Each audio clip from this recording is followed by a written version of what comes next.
8th unit जो है वो atomic physics and nuclear physics है। इसमें 2 चैप्टर्स हैं। फर्स्ट 8A जिसमें एटम्स की बात होती है एंड सेकेंड नंबर 8B जिसमें न्यूक्लियाई की बात होती है। Now today this is the Amresh 12 and chapter is 8A which is the atom, and you know this is the lecture number 1. My name is Amresh Chaudhary and calling name is Harsh, and today I'll discuss the topic name is atoms. What are the atoms? Dalton's atomic theory क्या होता है? Thomson model of atom क्या होता है? What is the Rutherford nuclear model of atom? Distance of closest approach किसको कहते हैं? Spectrum जो होता है, स्पेक्ट्रम क्या होता है? आप लोगों ने सुना होगा कि व्हाइट लाइट को जब भी किसी प्रिज्म से होके पास कराते हैं तो 7 कलर में ब्रेक हो जाता है, उसको उस बैंड को ही स्पेक्ट्रम कहते हैं। लेकिन स्पेक्ट्रम का जो प्लूरल है, प्लूरल जो होता है उसको स्पेक्ट्रा कहा जाता है। एटॉमिक स्पेक्ट्रा क्या है, स्पेशल सीरीज, स्पेक्ट्रल सीरीज क्या है, ये सब हम लोग पढ़ेंगे। Bohr's model of hydrogen atom क्या है, डी ब्रॉगली हाइपोथेसिस क्या है। डी ब्रॉगली तो ऐसे भी हम लोगों ने वहां पढ़ा था, लेकिन एटॉमिक सेंस में वो हम लोग पढ़ेंगे।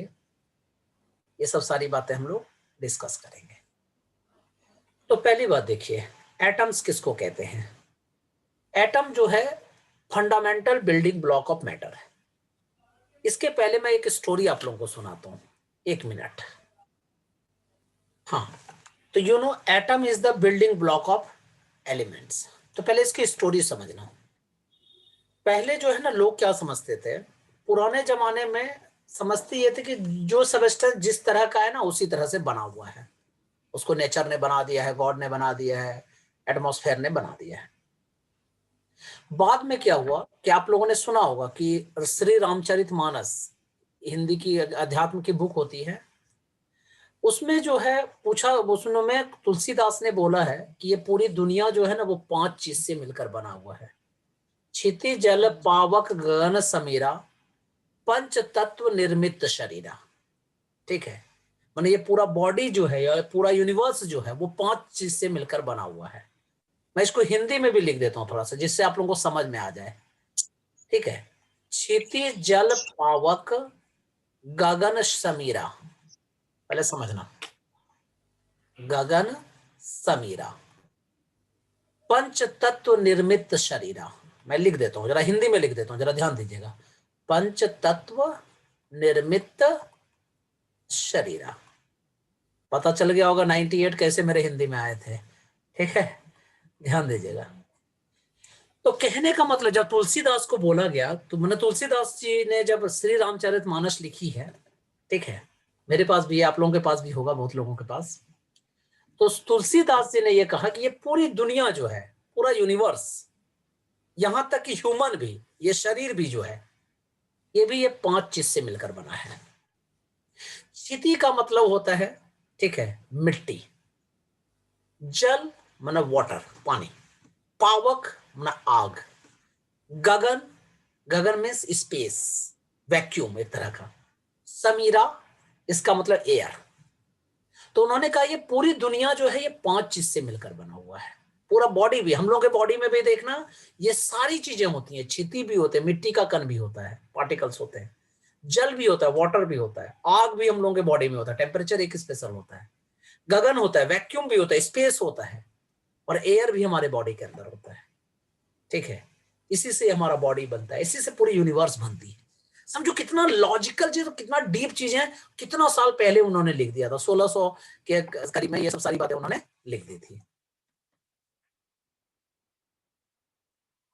तुलसीदास जी ने ये कह दिया कि ये 5 चीज से पूरा यूनिवर्स, पूरा स्पेस और यहां तक कि हमारा बॉडी, ये सब बना हुआ है। ठीक है, तो इस चीज को बहुत सारे लोग मानने को तैयार नहीं। बाद में बोले कि ठीक है ये सबसे तो बना है, लेकिन और स्मॉलेस्ट पार्टिकल बताइए। ठीक है, तो बाद में कुछ साइंटिस्ट आए, किसी ने कहा कि नहीं ये तो वाटर, हमारा बॉडी जो है वाटर से और मसल से बना हुआ है। किसी ने कहा कि कुछ किसी और चीज से बना है, किसी और चीज से बना है। ठीक है, बाद में जानते हो सबसे पहले जो रिटर्न फॉर्म में है, डॉल्टन एक साइंटिस्ट आए थे। उन्होंने कहा कि देखो जी, पूरा दुनिया, ये पूरा यूनिवर्स का सब जो चीजें हैं, ठीक है, ये सब सारी चीजें एटम से मिलकर बना हुआ है। ठीक है, पहले तो उन्होंने कहा कि सारी चीजें मॉलिक्यूल से मिलकर बनी हुई है, जितनी भी चीजें हैं। मान लिया जाए ये पेन है, तो पेन का जो मॉलिक्यूल होगा, फिर मॉलिक्यूल को और ब्रेक करेंगे तो एटम होगा। ठीक है, ये उन्होंने बताया था। और उन्होंने कहा कि बस इसको और तोड़ा नहीं जा सकता, इससे नीचे हो ही नहीं सकता, ये पूरी दुनिया एटम से मिलकर बनी है, ऐसा उन्होंने कहा। उन्होंने, डाल्टन ने फिर कहा कि एटम सब कुछ किस किस तरह से मिलकर होता है, सारी बातें मैं बताऊंगा। बाद में क्या हुआ कि डाल्टन का के बाद जो है ना, एटम के बारे में उन्होंने नहीं बता पाया। तो बाद में एक साइंटिस्ट आए थे जिसका नाम था थॉमसन। स्टोरी सुनना बेटा अच्छे से। थॉमसन ने कहा नहीं जी, पूरा एटम जो है ना वो इस तरह से गोल तरह का, तरबूज के तरह का होता है, वाटरमेलन की तरह होता है, जिसमें रेड कलर जो है वो, ठीक है, इलेक्ट्रॉन है, और इसके बीच में जो काले काले काले बीज जो होते हैं, मैं लो बना देता हूँ फिगर में अच्छा से, वो ब्लैक ब्लैक कलर का जो सीड होता है ना बेटा, ये ब्लैक सीड जितने होते हैं, ये सब सारे प्रोटॉन्स हैं, ऐसा उन्होंने कहा। ठीक है, उनकी बात भी, बाद में थॉमसन का बात भी नहीं माना गया। बाद में एक साइंटिस्ट आए जो नील्स बोर्स वगैरह बहुत कुछ आए। ठीक है, तो सबों ने यही समझा कि पुराने में जो है पूरी दुनिया जो है वो एटम से मिलकर बना है। बाद में जब एटम को ब्रेक किया गया तो बोला गया कि भैया एटम जो है वो इलेक्ट्रॉन, प्रोटॉन और न्यूट्रॉन से मिलकर बना है। समझ में आ रहा है शिवेश? Yes sir. फिर जानते हो, अब कहा कि इलेक्ट्रॉन, प्रोटॉन, न्यूट्रॉन को नहीं तोड़ सकते। ठीक है, लेकिन इस समय बहुत प्रॉब्लम थी, क्योंकि जानते हो जब एटम को ब्रेक करोगे ना, इलेक्ट्रॉन, प्रोटॉन, न्यूट्रॉन भी निकलेगा, और भी छोटे छोटे पार्टिकल्स निकलते हैं। ठीक है, इस तीन को सब एटॉमिक पार्टिकल्स कहते हैं। लेकिन इसको छोड़कर और भी बहुत कुछ होता है। हम लोगों के साथ मॉडर्न साइंस में ये सारी प्रॉब्लम हो गई। तब क्या हुआ, हमारे मॉडर्न साइंस ने क्या किया, वो इलेक्ट्रॉन को भी तोड़ा, प्रोटॉन को भी तोड़ा, न्यूट्रॉन को भी तोड़ा। तो जब तोड़ा ना, तब हम लोगों को पता चला कि इलेक्ट्रॉन, प्रोटॉन, न्यूट्रॉन भी वो किसी चीज से मिलकर बना हुआ है, और जिससे मिलकर बना हुआ है उसको क्वार्क्स कहते हैं। ध्यान दीजिएगा, उसको क्या कहते हैं? क्वार्क्स कहते हैं। माने इलेक्ट्रॉन को भी तोड़ोगे तो वो क्वार्क्स होता है। एक तरह का ये एनर्जी होती है। ठीक है, मैंने बताया था कि क्वांटम फिजिक्स जब से स्टार्ट हुई, ये पूरी दुनिया को उसने एनर्जी के फॉर्म में कन्वर्ट कर दिया। जैसे अब हम लोग जो है, हम लोग किसी के बारे में क्या बोलते हैं, कोई बोलता है अरे गरीब है, गरीब है इसका मतलब समझ जाते हैं उसके पास उतना पैसा नहीं होगा। अगर मान लो अमीर है तो वो सब चीज जोड़ लेते हैं, घर का प्राइस, कार की प्राइस, उसके और क्या क्या चीजें हैं, उसके पास एसेट कितना है, बैंक में कितना है, सब जोड़ के बोल देते हैं इसके पास इतना प्रॉपर्टी है, तो उसी तरह से पैसे इतने हैं। तो उसी तरह क्वार्क्स जो होता है उसको ये एक एनर्जी पैकेट एक तरह से होता है। ये पूरी दुनिया क्वार्क्स से मिलकर बनी हुई है, ये मॉडर्न फिजिक्स में बोला गया। ठीक है, अब जानते हो क्वार्क्स के 5 फैमिलीज हैं। 5 फैमिलीज हैं। फर्स्ट वाले फैमिली को कहते हैं बेटा अप, दूसरे को कहते हैं डाउन, थर्ड वाले को कहते हैं चार्म, नेक्स्ट वाले को कहते हैं बोसोन। आप लोगों ने सुना होगा, बोसोन का नाम बहुत सुना होगा आप लोगों ने। और नेक्स्ट वाले को कहते हैं न्यूट्रिनो, या न्यूट्रिशिनो भी कुछ बुक में लिखा होता है, न्यूट्रिशिनो। ये 5 क्वार्क्स के पार्ट्स हैं। आप लोगों ने थोड़े दिन पहले सुना होगा, न्यूज में आया था हिग्स बोसोन, जो जिसका ये हुआ था, Herbal Higgs, Thomson Herbal Higgs थे और हमारे बोस जी जो थे। ठीक है, इन दोनों ने मिलकर वो एक्सपेरिमेंट सबसे पहले इसका थ्योरी दिया था 1905 में, 1905 में ये थ्योरी दिया था कि ये पूरी दुनिया अप, डाउन, चार्म, बोसोन और न्यूट्रिशिनो से मिलकर बना हुआ है जी, ये बताया गया। ठीक है, अब तुम कहोगे सर अप का चार्ज कितना होता है? इसका चार्ज होता है -E/3। डाउन का क्या होता है? -2E/3। चार्म का क्या होता है? E/3। बोसोन का क्या होता है? 2E/3। न्यूट्रिशिनो का क्या होता है? ये +-3/5E⁻⁴ माने ये चेंज होता रहता है। ठीक है, इतने टाइप के होते हैं। तो जब एक इलेक्ट्रॉन जो है ना, एक इलेक्ट्रॉन में जानते हो क्या होता है? ये दो, कम से एक डाउन से और एक अप से मिलकर बना होता है, -2A/3 और -e/3, दोनों को जोड़ के देखो बेटा कितना आ रहा है, -e आ रहा होगा, माना इलेक्ट्रॉन का जो चार्ज होता है वो -e होता है। फिर up down charge, boson, neutrino, इस सब का चार्ज, मास, सब कुछ बताया गया। ठीक है, जब आप लोग बड़े हो जाओगे ना, ठीक है, जब आप लोग बड़े हो जाओगे और देखोगे कि जब आप लोग पता करोगे क्वांटम फिजिक्स में कि भैया ये चार्म का और ये बोसोन का मोमेंटम कितना होता है, मास कितना होता है, उसका लीनियर मोमेंटम कितनी होती है, एंगुलर मोमेंटम क्या होता है, ओरिएंटेशन कैसी होती है इसकी, ये सब सारी बातें जब आप लोग पढ़ेंगे ना तो उसमें देखेंगे एक नाम उसमें लिखा होगा। ठीक है, उसका स्पेलिंग होगा ARMRESH और CHOUDHARY, ये नाम उसमें लिखा होगा कि इन सब का momentum, linear momentum, quantum momentum, orientation, ये सब सारा दिया है। और ये जो आदमी है ना, ये आदमी, ये इसी का नाम पे ये रिसर्च पेपर है, चार्म और बोसोन के बारे में। ठीक है, ये दो पार्टिकल पे, मतलब दो क्वांटम पैकेट्स पे उनका रिसर्च पेपर है, तो आप लोग समझ गए होंगे। ठीक है, तो उन्होंने, मतलब इसी लड़के ने ये बताया था कि चार्म का ओरिएंटेशन कैसा होगा। इन्वेंट जो किया गया वो तो फिजिक्स में किया गया था कि भैया ये 5 तरह के होते हैं, अब उसको डिटेल में बताना है कि चार्म क्या है, उसका मास कितना होगा, उसका मोमेंटम कितनी होगी, उसकी चार्ज कितनी होगी। और चार्ज तो सबसे पहले मिलिकन एक्सपेरिमेंट के बाद एक साइंटिस्ट उन्हीं का स्टूडेंट था, ठीक है, ड्रेनो ब्लैक्सो, उसने सबसे पहले बताया था। ठीक है, लेकिन हाँ, चार्ज का बाद उसके बाद कितनी, उसका जो है मोमेंटम कितना होगा, उसकी वेलोसिटी कितनी होगी, किस एंगल से वो जाएगा, इंपैक्ट पैरामीटर्स कितने होंगे, ये सब सारे 956 पेज की बुक है, किताब एक लिखी गई है, रिसर्च पेपर डाला गया है, वो यही दोनों के बारे में है। ठीक है, तो कहने का मतलब ये क्या हुआ कि ये पूरी दुनिया जो है, पूरा universe up down charm boson neutrino इन चीजों से मिलकर बना हुआ है, माना एनर्जी से मिलकर बना है। पूरी दुनिया एनर्जी से मिलकर बना है, एनर्जी पैकेट से मिलकर बना है। ठीक है, अब हम लोगों ने यही, आइंस्टाइन ने यही कहा कि इन सब की एनर्जी को, इन सब का जो मास डिफेक्ट है, मास, आगे मैं पढ़ाऊंगा मास डिफेक्ट, उसको अगर c² से मल्टीप्लाई कर दोगे तो उतनी एनर्जी निकलेगी। इसलिए आजकल हम लोग यूरेनियम को केमिकल लेबोरेटरी में नहीं तोड़ते, हम लोग न्यूक्लियर लेबोरेटरी में तोड़ते हैं और एटम बॉम्ब बनाते हैं, और उस एटम बॉम्ब को फोड़ के इलेक्ट्रिसिटी प्रोड्यूस करते हैं, और उस इलेक्ट्रिसिटी से हम लोग क्या करते हैं, बड़ा बड़ा चीज, बड़े बड़े इंडस्ट्री को इलेक्ट्रिसिटी देते हैं। जैसे हम लोग दिल्ली में जो है इलेक्ट्रिसिटी आता है, तारापुर से हम लोग इलेक्ट्रिसिटी आती है। ठीक है, अब वहां क्या है कि हर, मतलब 1 साल में एक एटम बम फोड़ा जाता है, केमिकल रिएक्शन फोड़ा जाता है, लेबोरेटरी के अंदर कंट्रोल्ड एटम बम फोड़ा जाता है, उससे जो इलेक्ट्रिक एनर्जी निकलती है उसको इलेक्ट्रिसिटी में कन्वर्ट करके हम लोग को सप्लाई किया जाता है। ठीक है, आप लोगों को पता भी होगा सन में जो है वहां भी हाइड्रोजन बम फटता रहता है, समझ लो कि वहां पे न्यूक्लियर फ्यूजन होता रहता है, हाइड्रोजन ज्वाइन करते रहते हैं और एनर्जी बाहर निकलती है। तो कहने का मतलब क्या, ये सारे जो है एनर्जी पैकेट्स हैं। ठीक है, और ये जो क्वार्क्स जो होते हैं यही सब चीज को बनाने वाला है, जितने भी चीजें। और याद रखिएगा, ये up down charm boson nutrition, ये पार्टिकल नहीं होता, ये एनर्जी पैकेट्स होते हैं। इसकी पूरी फैमिली होती है, आपकी भी बहुत बड़ी फैमिली होती है। ठीक है, डाउन की भी होती है, चार्म की होती है, बोसोन की होती है, न्यूट्रिशनो की होती है, पूरी फैमिली होती है इसकी। तो कहने का मतलब ये है कि अब हम लोग जो पढ़ रहे थे कि एटम जो है सिर्फ इलेक्ट्रॉन, प्रोटॉन, न्यूट्रॉन से मिलकर बना है, पूरी दुनिया सिर्फ एटम से मिलकर बना है, जिसको तोड़ा नहीं जा सकता, ये गलत है, तोड़ सकते हैं। जैसे जैसे टेक्नोलॉजी डेवलप होते जाती है हम लोग और अंदर जाते चले जाते हैं।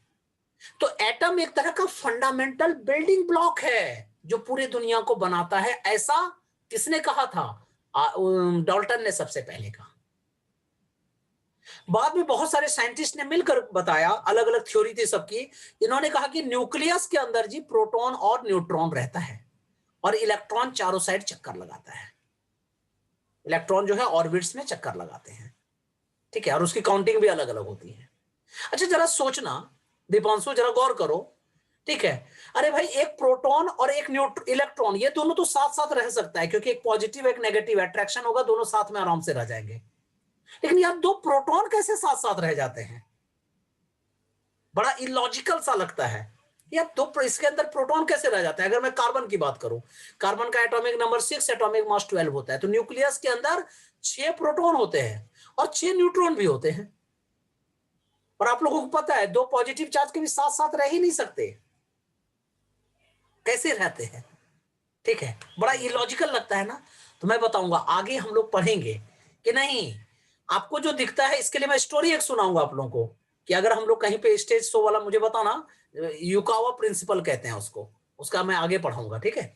इसको कहते हैं बेटा युकावा प्रिंसिपल, ठीक है। तो प्रोटॉन और न्यूट्रॉन न्यूक्लियस के अंदर होते हैं और इलेक्ट्रॉन अपने फिक्स्ड ऑर्बिट में मूव करते रहते हैं, ठीक है। सेंटर में जो है प्रोटॉन होता है और न्यूट्रॉन पे कोई चार्ज नहीं होता है, इसलिए प्रोटॉन की ज्यादा ये होती है, तो पॉजिटिवली चार्ज हम लोग न्यूक्लियस को कहते हैं। और इसका ऑर्बिट में इलेक्ट्रॉन मूव करता है। और याद रखिएगा, ये जो ऑर्बिट होता है वो 3D होता है, देखिएगा, इसलिए मैं ये वाला फिगर बनाया है कि कोई इलेक्ट्रॉन ऐसे मूव कर रहा है तो कोई इलेक्ट्रॉन ऐसे मूव कर रहा है तो कोई इलेक्ट्रॉन इस तरह से मूव कर रहे हैं, ठीक है। और इसको इलेक्ट्रॉन ऑर्बिट कहते हैं। केमिस्ट्री वाले टीचर आप लोगों को पढ़ाएंगे कि ऑर्बिट के अंदर भी छोटे छोटे ऑर्बिट्स होते हैं, उसको सब ऑर्बिट्स कहा जाता है, ठीक है। और सब ऑर्बिट्स के अंदर भी छोटे छोटे लोब्स होते हैं, लोब माना छोटा छोटा कमरा जैसा, उसको ऑर्बिटल कहते हैं। कितना इंटरेस्टिंग है, जरा सोचो। तो कहने का मतलब क्या है कि ये जो पूरी दुनिया है वो एटम से मिलकर बना है, ऐसा हम लोग पहले जानते थे। जो बिल्डिंग ब्लॉक एलिमेंट है, और ये अभी भी हम लोग जानते हैं कि एटम से ही मिलकर बना है, जिसको हम लोग खुली आंखों से तो नहीं, कम से कम इलेक्ट्रॉन माइक्रोस्कोप से देख सकते हैं। इलेक्ट्रॉन को इलेक्ट्रॉन माइक्रोस्कोप सॉरी एटम को इलेक्ट्रॉन माइक्रोस्कोप से आराम से देखा जा सकता है, लेकिन इलेक्ट्रॉन को इलेक्ट्रॉन माइक्रोस्कोप से नहीं देख सकते, प्रोटॉन न्यूट्रॉन को नहीं देख सकते। और ये जो एनर्जी वाला पैकेट वाला जो मैंने बताया, इसको तो बिल्कुल नहीं देख सकते। तो तुमको सर देख नहीं सकते तो कैलकुलेट कैसे करते हैं, ये सारा मैथमेटिकल फिजिक्स के अंदर आता है। और वो जो एक्सपेरिमेंट हुआ था, ठीक है, वहां पे उसको देखा गया था। उसके लिए अलग अलग बहुत बड़े बड़े सेटअप होते हैं, बहुत बड़ा बड़ा मतलब टेक्नोलॉजी उसमें यूज होता है। तो कहने का मतलब यह है कि प्रोटॉन बीच में रहेगा न्यूक्लियस के अंदर, और न्यूट्रॉन और इलेक्ट्रॉन ऑर्बिट में चक्कर काटेंगे, और दोनों इलेक्ट्रॉन और प्रोटॉन इक्वल होते हैं, इसीलिए पूरा एटम न्यूट्रल होता है। तो दुनिया में जितनी चीजें हैं, जितनी भी ऑर्गेनिक चीजें हैं, इनऑर्गेनिक चीजें हैं, इवन सिंथेटिक ऑब्जेक्ट, सब एटम से मिलकर बना है। तुमको कहा सर आपकी वाली मोबाइल भी क्या उसी से बनी है? हाँ सर। ये आपकी वाली पावर बैंक, हाँ ये भी बनी है सर। मैं भी एटम से मिलकर बना हूं, पक्की बात है। तो कुछ बच्चे कहते हैं कि सर, बहुत बच्चे ना कंफ्यूज होते हैं, बोलते हैं कि सर ये ह्यूमन बॉडी तो सुनते हैं कि सेल से मिलकर बना हुआ है। भैया सेल का भी जो छोटा पार्ट है ना, वो भी एटम होता है। सेल जो है वो living smallest part of the body है। तो नाउ, तो एटम जो है वो the smallest constituent of the matter and can't be divided further, indivisible. ये किसने बोला था? ये डॉल्टन्स ने कहा था, लेकिन ये आउटडेटेड हो चुका है, लेकिन आपको पढ़ना है, पेपर में नहीं आता है, ठीक है। एटम्स जो है belonging to the same matter है the similar characteristic and mass, ठीक है।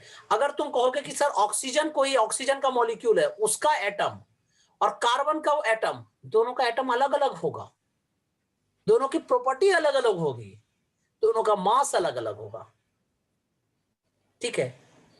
बाद में बहुत जब हम लोग एनर्जी के पैकेट के बारे में डिस्कस करने लोगे तो हम लोग पता करते हैं कि नहीं भैया सब सेम है। तो लेकिन इसके कुछ मेरिट्स भी थे। डाल्टन ने जो सबसे पहले इतना मेहनत किया था, उसके बहुत सारे फायदे भी थे। उन्होंने क्या बताया पता है? लॉ मैंने डिमॉन्स्ट्रेट किया, laws of the mass conservation, fixed composition, multiple proportion, ये सब सारे उन्होंने लॉ दिए, जो उस टाइम में साइंस को डेवलप होने में बड़ा काम आया। लेकिन इसके कुछ डिमेरिट्स भी हैं जो आज हम लोग जानते हैं, ठीक है। क्योंकि ये इलेक्ट्रोस्टैट्स के बहुत सारे एक्सपेरिमेंट को नहीं डिस्क्राइब कर पाता है। जैसे मान लो तुम लोग ऐसे मतलब किसी कॉम्ब से बाल को ये करो और छोटे से कागज के टुकड़े को उठाते हो, और कागज का टुकड़ा थोड़ी देर बाद हट जाता है, तो क्यों हट जाता है तो वो नहीं, उन्होंने नहीं बता पाया था, क्योंकि उस समय इलेक्ट्रॉन प्रोटॉन न्यूट्रॉन था नहीं, उस समय एटम की बात सिर्फ होती थी। तो it was unable to demonstrate the experiments of the electrostatic, like the dry paper bits sticking to the comb, that shows the charge exists. ये सारे डिमेरिट्स थे। बाद में क्या हुआ? थॉमसन मॉडल आया। थॉमसन ने ये कहा कि भैया ऐसा समझ लो कि आपके पास ये वाटरमेलन है, जिसमें ये जो रेड रेड कलर सबका जो है वो सारे प्रोटॉन्स हैं, और नेगेटिव चीज वाला इलेक्ट्रॉन है, ठीक है। कुछ बुक में इसका उल्टा भी लिखा हुआ है, लेकिन उससे फर्क नहीं पड़ता, आप लोग सिर्फ दोनों में जो भी लिख दो, ठीक है। यूनिफॉर्म पॉजिटिव चार्ज डिस्ट्रीब्यूशन ऐसा है, इलेक्ट्रॉन नेगेटिवली चार्ज डिस्ट्रीब्यूशन ये है।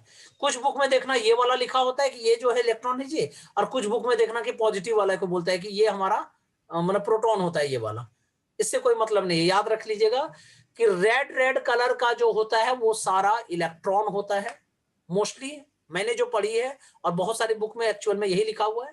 और उसमें जो बीज होती है वो प्रोटॉन की तरह का बिहेव करता है। ये भी पेपर में हमारा नहीं आएगा, ये सब सिर्फ जानना है, ठीक है। ऑब्जेक्टिव में कभी 1 नंबर का आ जाएगा वो अलग बात है। तो electrons are scattered inside in a way that the most stable electronic arrangement is achieved, meaning that minimum possible energy of system should is achieved, and this is called the watermelon model और plum pudding model और raisin bread model, इसी को कहा जाता है। Plum, plum में बेर होता है खाने वाला, आप लोग जानते होंगे, बीज उसमें बीच में होती है, और चारों साइड में ग्रीन कलर का कवर होता है। वाटरमेलन से सबसे अच्छा इसको डिस्क्राइब किया गया था कि रेड कलर का होगा जी, ठीक है, मतलब एटम इसी तरह का है कि ये इलेक्ट्रॉन है, ये वाला प्रोटॉन है, ऐसा उसमें बताया। या यू को ये प्रोटॉन है, ये इलेक्ट्रॉन है, ऐसा बताया गया। This is called the Thompson model pattern. लेकिन ये मॉडल जो है वो भी ब्रेक हो गया, क्योंकि बहुत सारी चीजें वो डिस्क्राइब नहीं करने लगा। तब हमारे पास एक साइंटिस्ट आए थे जिनका नाम था रदरफोर्ड, कुछ टीचर इसको रूदरफोर्ड बोलते हैं, प्रोनाउंसिएशन पे मैं नहीं जाऊंगा भाई। इन्होंने क्या किया वो मैं बताता हूं, इनकी कहानी सुनना पहले अच्छा से बेटा। इन्होंने क्या किया, गए और गोल्ड जो होता है, गोल्ड जो सोना जेवर वगैरह जो पहनते हैं लोग सब, गोल्ड का छोटा सा पार्ट उन्होंने ले लिया, ठीक है, बहुत छोटा पार्ट गोल्ड ले लिया। और इस गोल्ड पर उन्होंने क्या किया कि अल्फा रेस से, हाई एनर्जी अल्फा पार्टिकल से इस पे स्ट्राइक कराया। समझ में आ रही है शिवेश? Yes sir. हाँ, हाई एनर्जी अल्फा पार्टिकल से इस पे स्ट्राइक कराया। तो उन्होंने जब स्ट्राइक कराया ना, तो ये गोल्ड का जो मॉलिक्यूल है, इससे मोस्टली सारे जितने भी रेस थे, जितने भी अल्फा रेस थे, वो सीधा सीधा निकल गए, ठीक है, मोस्टली निकल गए। वो बड़ा कंफ्यूज कि अरे भाई जो भी रेस डाल रहा हूं सारा निकल रहा है। हाँ, उन्होंने जब 10 लाख पार्टिकल को छोड़ा, 10 lakh alpha particle, alpha rays को जब छोड़ा ना, तब उन्होंने देखा कि एक पार्टिकल जो है वो लौट के आ रहा है, और उसमें से कुछ पार्टिकल, बहुत कम पार्टिकल, ये एंगल पे चले जाते हैं। तब उनका दिमाग में ठनका कि अरे मोस्टली रेस सीधी जा रही है, इसका मतलब है कि ब्लैंक है। पहले सीधी जा रही है, उससे क्या पता चला कि एटम जो है वो क्या है, ब्लैंक है, मतलब खाली है, इम्प्टी है, ठीक है। इसके बहुत कम पार्ट हैवियर है, इसका मतलब है कि न्यूक्लियस इसके बीच में जो डेंस पार्ट है, ठीक है। और अल्फा पार्टिकल जो है ये पॉजिटिवली चार्ज होता है, और जब इसको डिफ्लेक्ट कर रहा है, मतलब इससे रिपेल कर रहा है, तो इसका मतलब ऑब्वियसली न्यूक्लियस के अंदर भी पॉजिटिव चार्ज है, ठीक है। और बहुत कम रिटर्न हो रहा है, इसका मतलब न्यूक्लियस का जो साइज है वो बहुत छोटा है। ये सब सारी बातें रदरफोर्ड ने बताया, और यही वाला सेटअप उन्होंने किया था। उन्होंने radio active source of alpha particle से स्ट्राइक कराया था, कुछ इधर एंगल पे चला गया, कुछ सीधे, मोस्टली सब सीधे चले गए थे, बहुत कम रिटर्न हुआ था। इसका कॉलीमेटर कहते हैं, इसको माइक्रोस्कोप कहते हैं, जिंक सल्फाइड स्क्रीन कहते हैं, गोल्ड फॉयल कहते हैं, ये वाला गोल्ड फॉयल है, ये वैक्यूम चैम्बर, ये सब सारा चैम्बर होता है, वो सब में हुआ। इतनी बातें लिखने की जरूरत नहीं है। क्या लिखोगे? When alpha particle strike the gold atom या thin gold foil, then mostly alpha rays goes straight, very less number of rays deviate मतलब मुड़ जाता है, and very less number of particle go back to the initial path. Due to this, Rutherford conclude that, ठीक है, कि mostly atom is blank, empty. Nucleus is very dense where present the positive charge, and the size of nucleus is very small. मैं जो question आप लोगों को दूंगा ना, उसमें प्रॉपर ये वाला एक्सपेरिमेंट लिखा हुआ है इसलिए मैं आप लोगों को कुछ एक लाइन नहीं लिखवा रहा हूं, एक लाइन पढ़वा नहीं रहा हूं, मैं सिर्फ मैं ही बोल रहा हूं, क्योंकि तुम समझने पे ध्यान दीजिए बेटा। और ये न्यूक्लियर फिजिक्स है और ये एक्चुअल मेरा फोटे भी है, ठीक है। जब आप लोग बड़े होंगे, हायर स्टडी जब करोगे, चाहे बीएससी करोगे चाहे बीटेक करोगे, मेरा नाम एक बार आएगा ही आएगा, उसमें पढ़ोगे ही पढ़ोगे ये सब मेरी बातें, ठीक है। तो तुम कहोगे कि सर ये सब बातें तो ठीक है, ये सब हम लोग कैलकुलेट कैसे करते हैं? ये कितना नंबर ऑफ इलेक्ट्रॉन निकला, कितना प्रोटॉन निकल रहा है, कितना रेस बाहर निकल रही है, ये सब हम लोग कैलकुलेट कैसे करते हैं? तो ये सब सारा एक्सपेरिमेंट से देखिएगा। जिंक सल्फाइड ट्यूब रखते हैं, स्क्रीन रखते हैं, वो स्क्रीन डिटेक्ट करता है, कैलकुलेट कर करके हमको बताता रहता है। ये लाइट जब यहाँ पे स्ट्राइक करता है ना, यहाँ पे तो एकदम बहुत मतलब एक क्या कहते हैं, लाइट फ्लैश प्रोड्यूस करता है, उस प्रोसेस को सिंटिलेशन कहते हैं, मैंने लिखा हुआ है, सिंटिलेशन कहते हैं। और ये सब सबको माइक्रोस्कोप से ऑब्जर्व किया जाता है, ठीक है। 70x mm माइक्रोस्कोप होता है, वो हम लोगों ने देखा भी है और किया भी, इस एक्सपेरिमेंट को हम लोगों को कराया भी गया था, ठीक है। एटॉमिक फिजिक्स जब मैंने एमटेक सेकेंड ईयर में पढ़ा था, तो उसमें हम लोगों को ये सब सारा एक्सपेरिमेंट करके दिखाना पड़ा था। तो कहने का मतलब क्या है बेटा, कि जितने भी अल्फा रेज आ रही हैं, ठीक है, वो सारा क्या कहता है, अल्फा उसे गोल्ड फॉयल से पास करता है, और जहां पे पड़ता है ना जिस स्क्रीन पे, तो उस स्क्रीन पे क्या करता है पता है, उसकी स्क्रीन पे सिंटिलेशन होता है, चमकने लगता है वो। लेकिन जब अल्फा रेज यहां से निकलती है ना, वो चमकती हुई नहीं दिखाई पड़ती है, तुमको लगेगा ही नहीं कि अल्फा रेज निकल रही है। हाँ, जहां पे स्ट्राइक करती है ना, वहां पे चमकती है, सिंटिलेशन होती है, और उसकी इंटेंसिटी जहां पे चमक रही है उसकी इंटेंसिटी, और जहां से डाली थी मतलब छोड़ा था हम लोगों ने अल्फा पार्टिकल, उसकी इंटेंसिटी, जब दोनों इंटेंसिटी को कंपेयर करोगे ना, कोई चेंज नहीं आएगा। इसका मतलब क्या है कि न्यूक्लियस कोई भी एनर्जी को खींचता नहीं है, इसलिए एटम पूरा न्यूट्रल होता है। ये सब सारे बहुत सारे एक्सपेरिमेंट में देखा गया है। तो तुम कहोगे कि सर आपने क्या ये पूरा, मैं लिखूंगा कैसे, फिगर में कैसे पेपर में आएगा? अगर पेपर में आ गया, what describe the Rutherford's nuclear model of atom, तो मैं क्या क्या करूंगा? जनरली ये 5 मार्क्स का क्वेश्चन आएगा, 5 6, पहले तो 6 का आता था, 5 मार्क्स का आएगा। जब भी आप तो पहले लिखोगे कैसे, वी टेक इन द, या ऐसे लिखेंगे, Rutherford take in the thin gold foil which is struck by the alpha particles, struck by the alpha particles, then in this experiment mostly alpha particle rays, rays जरूर लिखना, particle rays go straight, जो बातें मैंने भी कही, very less deviate and very less, 10 lakh में एक सिर्फ एटम जो है वो रिटर्न, इलेक्ट्रॉन जो है वो, सॉरी अल्फा पार्टिकल वो रिटर्न होता है, ठीक है। एंड ये लिख के फिर क्या करेंगे, ये वाला फिगर बनाएंगे आप, ये वाला फिगर जरूर बनाएंगे आप, ये वाला फिगर भी बना सकते हैं या ये वाला फिगर बना सकते हैं, दोनों में कोई एक फिगर बना सकते हैं, ठीक है। तो व्हेन देखिए alpha rays strike, then all rays go straight, very less deviate, देखो ये स्ट्रेट जा रही है, स्ट्रेट जा रही है, very less deviate, and very less too less, that is the return.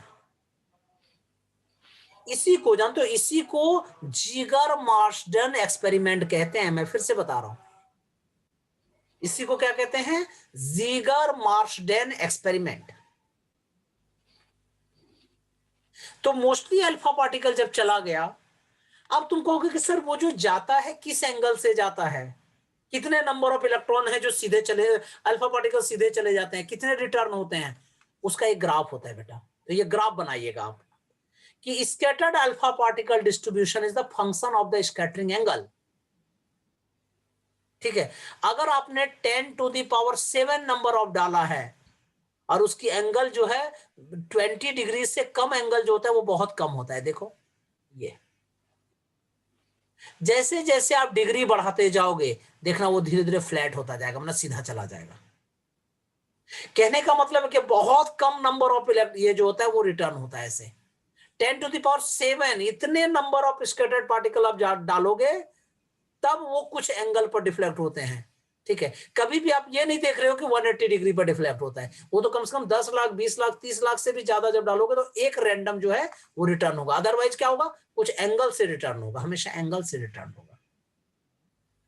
तो ये स्कैटरिंग एंगल थीटा और number of scattered particle detected, इन दोनों के बीच का क्या करेंगे आप, ग्राफ ड्रॉ कर देंगे। बहुत बच्चे क्या करते हैं पता है, जब भी रदरफोर्ड एक्सपेरिमेंट आता है वो चुपचाप लैंग्वेज में कहानी बना के लिख देता है, ज्यादा से ज्यादा ये वाला फिगर बना देता है, बोला हो गया जी, ठीक है। बाद में जब टीचर 3 नंबर देता है तो बाद में झगड़ा करता है, सर 3 नंबर कैसे मिल गया मुझे। अरे भैया, सबसे पहले रदरफोर्ड मॉडल में पूरी कहानी स्टोरी लिख देना कि भैया यही यही होता है, अल्फा पार्टिकल लेते हैं, स्ट्राइक कराते हैं, ये कराते हैं, वो कराते हैं। फिर क्या करते हैं, ये वाली फिगर बनाइएगा, ठीक है। फिर क्या करेंगे, ये ग्राफ भी बनाएंगे आप कि स्कैटरिंग एंगल क्या होगा, और फिर इसके बाद ये सब सारी बातें आप लिखेंगे कि almost all of the alpha particle pass through the gold foil undeflected and infinitesimally small number of alpha particle got deflected. This proves that the almost all the space in an atom is empty.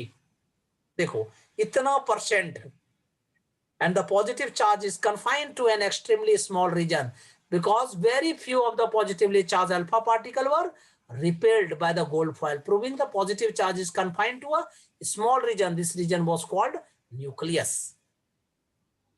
फिर ये सब सारी बातें लिखेंगे। हाँ बोलिए बेटा। Rutherford का 5 मॉडल मार्क्स का आएगा, ये 5 मार्क्स का आएगा, 5 मार्क्स। 5 मार्क्स का आएगा। पूरी कहानी लिखनी पड़ेगी, स्टोरी लिखनी पड़ेगी आपको। जनरली जब भी आती है 5 मार्क्स की आती है, ठीक है। And electron and proton are bound together by the electrostatic force of attraction and hence whole is electrically neutral, ठीक है। बस इतना ही उन्होंने रदरफोर्ड ने पाया था। Rutherford was first to discover that atom has a nucleus and so his model was called Rutherford's nuclear model of atom. बस इतना ही। अब इलेक्ट्रॉन किस ऑर्बिट में चक्कर लगाता है ये उन्होंने नहीं बता पाया था, यहां तक। और ये फिगर बना दीजिएगा लास्ट में, 5 मार्क्स कंप्लीट, फिनिश।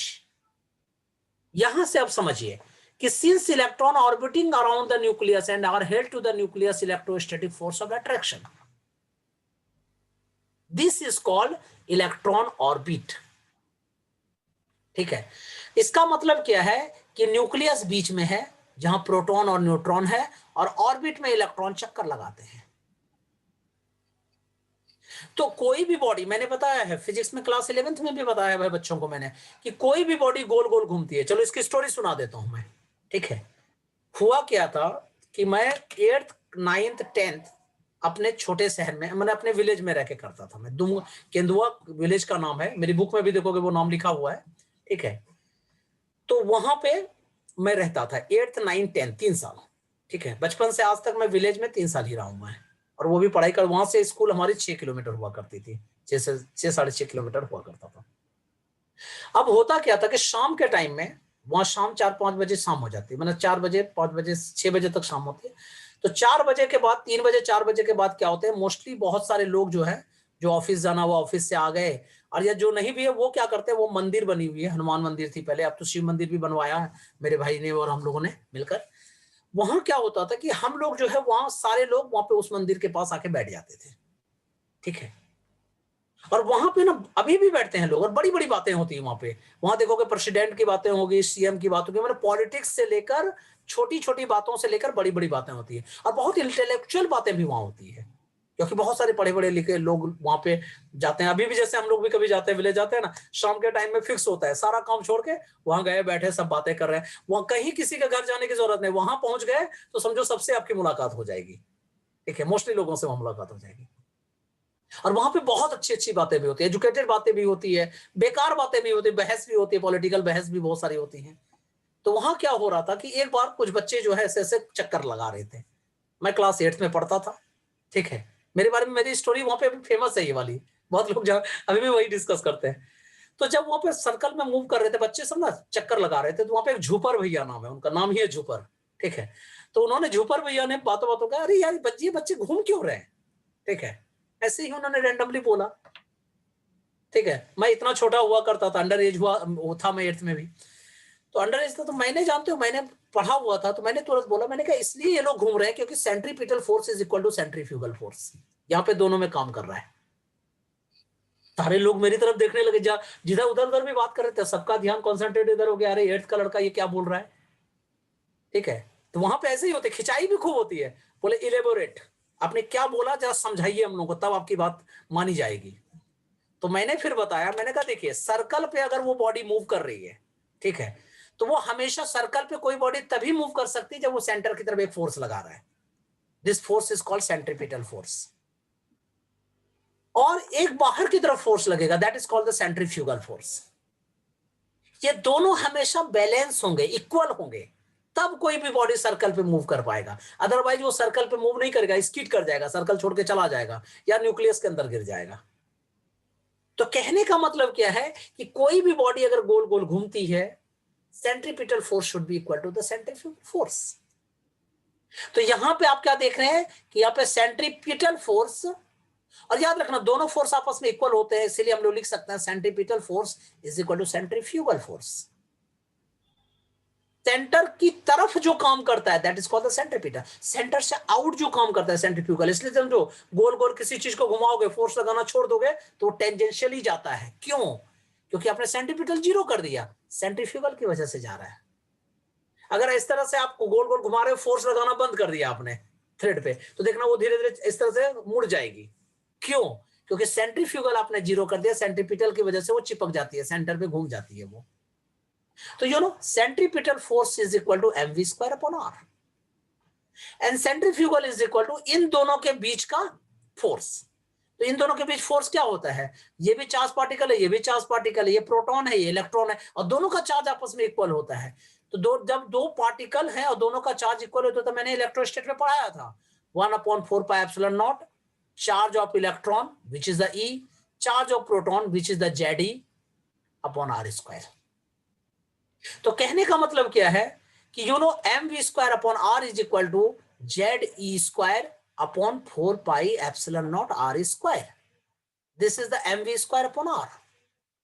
हमें क्या कैलकुलेट करना है? इलेक्ट्रॉन ऑर्बिट कैलकुलेट करना है, r फाइंड आउट करना है. What is the value of r? तो क्रॉस मल्टीप्लाई कर दीजिए, आंसर आ जाएगा. तो r is equal to you know 4πε0 r square into mv square upon ZE square. यहां तक कोई दिक्कत है तो बताइए मुझे. अब आप कहोगे sir r and square is cancel, obviously. Then r is equal to, you should write here, ZE square upon 4πε0 into mv square. This is the radius of any orbit where electron revolve. Full stop. Then you know r is equal to ZE square upon 4πε0 mv square. ठीक है. अब देखो kinetic energy, अगर वो electron revolve कर रहा है किसी भी ऑर्बिट में, तो उसकी काइनेटिक एनर्जी क्या होगी? You know kinetic energy is formula is half mv square. ठीक है, हाफ m तो यहां ठीक है. अब v स्क्वायर कैसे? तो इस वाले फॉर्मूले से v स्क्वायर निकाल लीजिए. ठीक है, तो पहले मैं लिख रहा हूं यहां पे v square is equal to, ठीक है, इस v स्क्वायर को इधर लेते हैं या r को इधर लेते आओ, तो ZE स्क्वायर अपॉन 4πε0 mr. यहां तक किसी बच्चे को डाउट नहीं होनी चाहिए. अब v स्क्वायर को यहां सब्स्टिट्यूट कर दीजिए. ठीक है, now half m into ZE square upon 4πε0 mr. m and m cut. So kinetic energy of electron is ZE square upon 4 to the 8πε0 r. Answer. Now, what is the potential energy? अब तुम कहोगे sir electron अगर orbit में move कर रहा है तो potential energy होने का तो कोई चांस ही नहीं है. अरे भैया जिस ऑर्बिट की वजह से इन दोनों के बीच पोटेंशियल एनर्जी कितना होगा, ठीक है, ये मैं बात कर रहा हूं. तो पोटेंशियल एनर्जी यू का क्या फॉर्मूला होता है? मैंने इलेक्ट्रोस्टैट में कराया था, 1/4πε0 charge on proton ZE, total proton nucleus की, charge on electron upon distance is r. Then overall you know minus ZE square upon 4πε0 r. That is the u. तुमको सर यहां पे क्यों माइनस आपने दिया? चलो ये आगे कर लेते हैं. सर ये वाला क्यों माइनस दिया, ये क्यों नहीं दिया? क्योंकि इलेक्ट्रॉन पे नेगेटिव चार्ज होता है बेटा, प्रोटॉन पे पॉजिटिव चार्ज होती है, और पोटेंशियल एनर्जी की स्केलर क्वांटिटी है, तो इसलिए माइनस साइन उसमें लिखना पड़ेगा. What is the negative sign shows here? Negative sign हमेशा याद रखिएगा, नेगेटिव साइन शोज अट्रैक्शन। ये अट्रैक्शन की बात कर रहा है कि इन दोनों पार्टिकल के बीच में क्या हो रहा है, अट्रैक्शन हो रही है।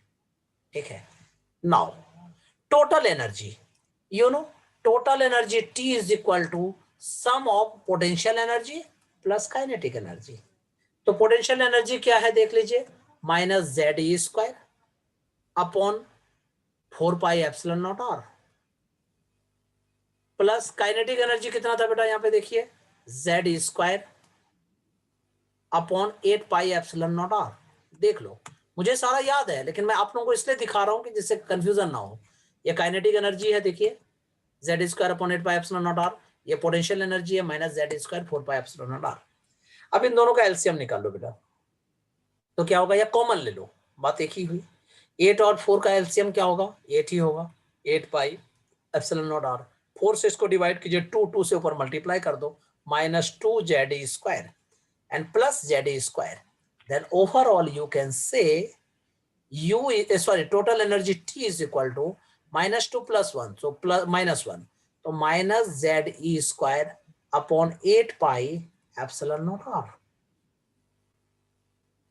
तो अब देखिए काइनेटिक एनर्जी जो है वो हमेशा पोटेंशियल एनर्जी का हाफ है, देख लो इन दोनों में, ठीक है, और वो भी माइनस साइन के साथ। तो kinetic energy is equal to minus half of potential energy. सुनना, कुछ न्यूमेरिकल्स आएंगे आजकल, इस बार तो न्यूमेरिकल ज्यादा आएंगे, आपको पता है। उसमें जानते हो क्या दिया रहेगा, इसी तरह काइनेटिक एनर्जी दिया रहेगा, बोलेगा पोटेंशियल एनर्जी निकालो। बहुत सारे बच्चे क्या करते हैं, पूरा एक्सप्रेशन सॉल्व करने लग जाते हैं। कुछ नहीं करना, डायरेक्ट ये वाला ऑप्शन लगाना, आंसर आ जाएगा, minus half of the potential energy. Kinetic energy और टोटल एनर्जी दोनों आपस में इक्वल होते हैं, बट नेगेटिव साइन के साथ।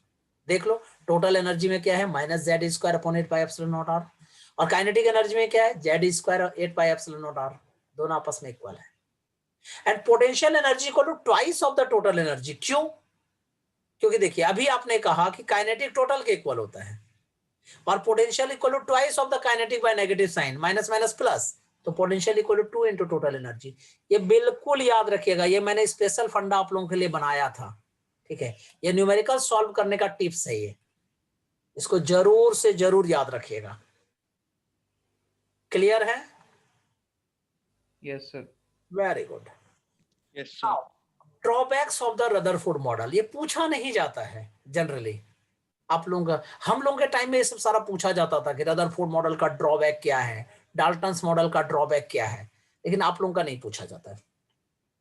समझा सिर्फ देता हूं, न्यूक्लियस के अंदर जो है वो प्रोटॉन और न्यूट्रॉन रहता है, ये पता है। इलेक्ट्रॉन अगर ऑर्बिट में, चार्ज पार्टिकल जब ऑर्बिट में मूव करेगा वो तो EMW प्रोड्यूस करेगा, क्योंकि मैंने बताया था कि चार्ज जब भी मोशन में होता है तो इलेक्ट्रोमैग्नेटिक वेव्स प्रोड्यूस करता है। जब इलेक्ट्रोमैग्नेटिक वेव्स प्रोड्यूस करता है, सब में तो रेडिएशन होना चाहिए, ठीक है। तो क्यों नहीं होता है, या होता है तो वो कहां चला जाता है, ये सब सारा रदरफोर्ड मॉडल ने नहीं बता पाया। एक दूसरी बात, वो ये भी नहीं बता पाए कि अगर इलेक्ट्रॉन ऑर्बिट में मूव कर रहा है, यहाँ पे सॉरी ऑर्बिट में मूव कर रहा है, प्रोटॉन न्यूट्रॉन नीचे है, तो इससे इलेक्ट्रॉन और प्रोटॉन क्या होगा, अट्रैक्ट होगा, तो एनर्जी इसकी इलेक्ट्रॉन की कम हो जाएगी, धीरे धीरे तो सारे इलेक्ट्रॉन न्यूक्लियस में चले जाएंगे, ठीक है। तो न्यूक्लियर जो है, न्यूक्लियस जो है वो स्टेबल क्यों होता है, एटम स्टेबल क्यों होता है, ये उन्होंने बता नहीं पाया, ठीक है। अगर इनके अनुसार से चलेंगे तो इलेक्ट्रॉन रोटेट करता है तो सारा इलेक्ट्रॉन न्यूक्लियस के अंदर चला जाएगा अट्रैक्शन की वजह से, और जब न्यूक्लियस के अंदर चला गया तो पूरा एटम तो सिंक कर जाएगा ना, इसका मतलब पूरी दुनिया जो है वो सिंक कर जाएगी। तो एटम स्टेबल क्यों होता है, ये चीज वो नहीं बता पाए, ये ड्रॉबैक्स था उनका। इसके बाद उन्होंने ड्यूअल नेचर नहीं बता पाया कि लाइट के पास ड्यूअल नेचर कैसे होता है, इलेक्ट्रॉन मूव कैसे करता है, ये सब सारी बातें एक्सप्लेन वो नहीं कर पाए। तब इनको एक्सप्लेन करने के लिए एक साइंटिस्ट है जिसका नाम था बोरबरी या नील्स बोर, दो साइंटिस्ट हैं, नील्स बोर एंड एक दूसरे साइंटिस्ट है जिसको कहते हैं बोरबरी। केमिस्ट्री में पढ़ा होगा आप लोगों ने ये सब सारा। वो सारे साइंटिस्ट आए, उन्होंने फिर बताया कि भैया आपने बताया ठीक है, लेकिन ये ड्रॉबैक्स हैं। फिर वो सारे ड्रॉबैक्स को उन्होंने सॉल्व किया, ठीक है। नाउ अब हम लोग क्वेश्चंस करते हैं। Hydrogen atom has ground state of energy -13.6 electron volt. तुमको कि सर ये नया वर्ड ग्राउंड स्टेट एनर्जी किसको कहते हैं, सपोज कीजिए अगर आपके पास एक न्यूक्लियस है, ठीक है, और अगर इलेक्ट्रॉन यहां पे ऑर्बिट में घूम रहा है, ठीक है, ये छोड़ के बाहर नहीं जा रहा है, उस समय जो उसकी एनर्जी होती है जब वो छोड़ के नहीं जाता है, उसको ग्राउंड स्टेट एनर्जी कहते हैं। छोड़ के जब चला जाता है तो उसको एक्साइटेड स्टेट एनर्जी कहते हैं। कहने का मतलब है कि अगर शिवेश को डेली 10 रुपया पापा देते हैं कि भैया तुम आराम से घर में रहो, लो 10 रुपया तुम ऐश करो, तो 10 रुपया शिवेश का ग्राउंड स्टेट एनर्जी है। सपोज करो इसके पड़ोसी ने किसी दिन 11 रुपया दे दिया और अगर ये शिवेश छोड़ के घर चला गया, तो हम लोग बोल सकते हैं कि शिवेश का ग्राउंड स्टेट एनर्जी से ज्यादा एक्साइटेड स्टेट एनर्जी है, जिसकी वजह से वो छोड़ के घर से चला गया। ठीक है, तो ग्राउंड स्टेट एनर्जी वो एनर्जी होता है जिस समय कि वो सारा एटम न्यूट्रल होता है, उसमें कोई भी इलेक्ट्रॉन कहीं जाते होते नहीं है, कोई प्रोटॉन भी अपना डिस्प्लेस नहीं होता है। उस समय जो एनर्जी होती है वो टोटल एनर्जी टाइप की होती है। तो this is the -13.6 electron volt. तो कहने का मतलब ये क्या है, ये टोटल एनर्जी है, total energy which is the ground state energy जो इसको मिला हुआ है, -13.6 इलेक्ट्रॉन वोल्ट। कह रहा है कि what is the kinetic and potential energy. मैंने सेम फॉर्मूला पीछे लिखा हुआ है, देख लीजिए। Kinetic energy is equal to क्या होगा, माइनस टोटल एनर्जी। लिख दीजिए आंसर, मैं लिख रहा हूं, kinetic energy is equal to negative of total energy, तो minus minus plus 13.6 electron volt. एक आंसर हो गया। पोटेंशियल एनर्जी बताइए कितना होगा, तो potential energy is equal to twice of the total energy, तो लिखिए twice of the total energy -13.6 electron volt, तो -13, 26, 27.2 इलेक्ट्रॉन वोल्ट आंसर। पहले आप लोगों को आश्चर्य होगा, ये वाला क्वेश्चन जेई में आया था 1991 में, 4 नंबर के क्वेश्चन थे। सेम क्वेश्चन सीबीएसई ने पूछा था, ये भी 5 मार्क्स का क्वेश्चन था। ठीक है, ये ईयर इसका मुझे याद नहीं है, मैंने सर्च किया था बहुत जगह, नहीं मिला मुझे, पर पूछा गया, सीबीएसई में था ये, सीबीएसई के क्वेश्चन बैंक में भी मैंने देखा था ये। ठीक है, ये 5 मार्क्स का पूछा गया था। और जब एडवांस में क्वेश्चन, इसी क्वेश्चन को 13.6 को हटा के यहां लिख दिया था एक्साइटेड स्टेट एनर्जी, कुछ कुछ ऐसा कर थोड़ा चेंज कर दिया था। ये 3 मार्क्स का भी एक क्वेश्चन पेपर में आया हुआ था, EEE में। पहली बात क्या है जानते हैं, पहले ना इस तरह का टोटल एनर्जी काइनेटिक एनर्जी का रिलेशन नहीं हुआ करता था, लोगों को पता नहीं था। ठीक है, वो लोग क्या करते थे, वो बड़ा वाला फॉर्मूला लगाते थे, वो आर रेडियस एम निकाल के बहुत लंबा लंबा करके तब सॉल्व करते थे। याद रखिएगा, अभी वो फॉर्मूला यूज कीजिएगा, आपका आंसर आ जाएगा। और ये आपके 1 नंबर का पेपर में आ सकता है मेरे अकॉर्डिंग। मेरा टेस्ट जब दोगे तो उसमें ये क्वेश्चन 1 नंबर का है। ठीक है, चलिए न्यू टॉपिक लिखिए, distance of closest approach. Clear है? Yes, sir. देखिए, डिस्टेंस ऑफ क्लोजेस्ट अप्रोच। अब इसके लिए ना मैं एक स्टोरी सुना देता हूं आप लोगों को। ठीक है, ऐसा करते हैं दीपांशु जी, ये सपोज करो तुम्हारी ये गर्लफ्रेंड है,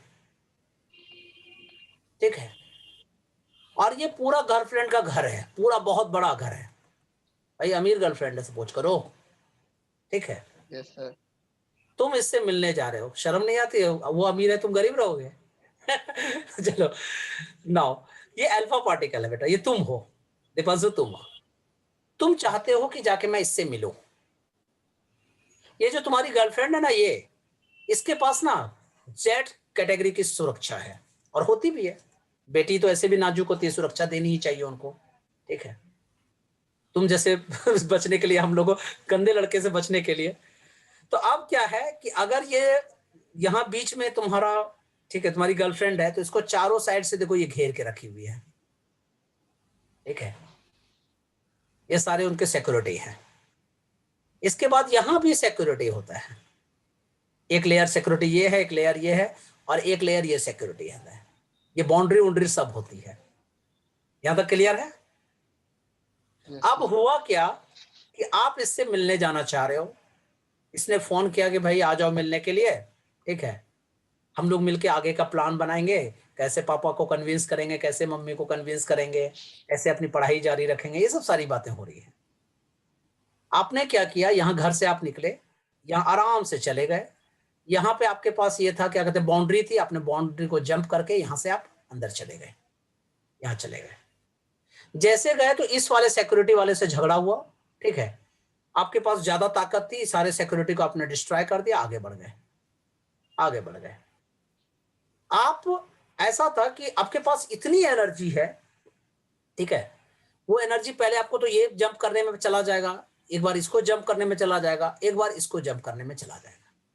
सपोज करो कि आप इस सिक्योरिटी के माने अपनी गर्लफ्रेंड के पास नहीं पहुंच पाए, आप गर्लफ्रेंड से R0 डिस्टेंस पे रह गए, ठीक है, और इसकी सिक्योरिटी ने आपको मार दिया, आप डेड हो गए।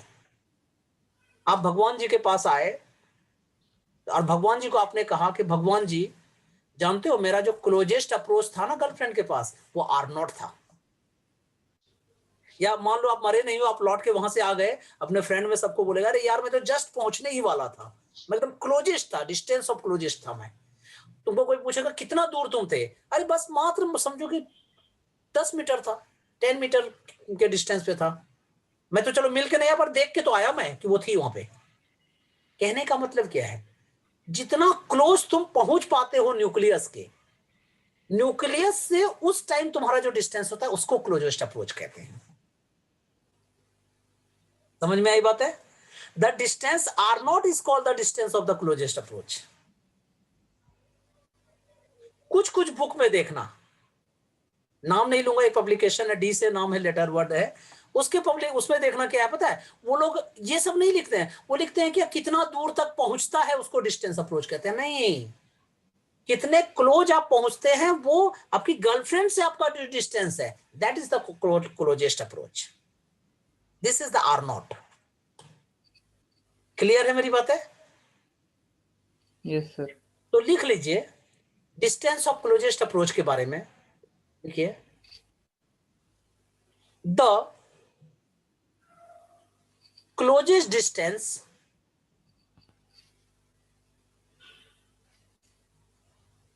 till where you reach to the nucleus is called distance of closest approach। और एक कहानी लैंग्वेज में एक वर्ड लिख लीजिए, this distance is from the nucleus which is denoted by R0। Confusion ही हमेशा खत्म हो जाएगी।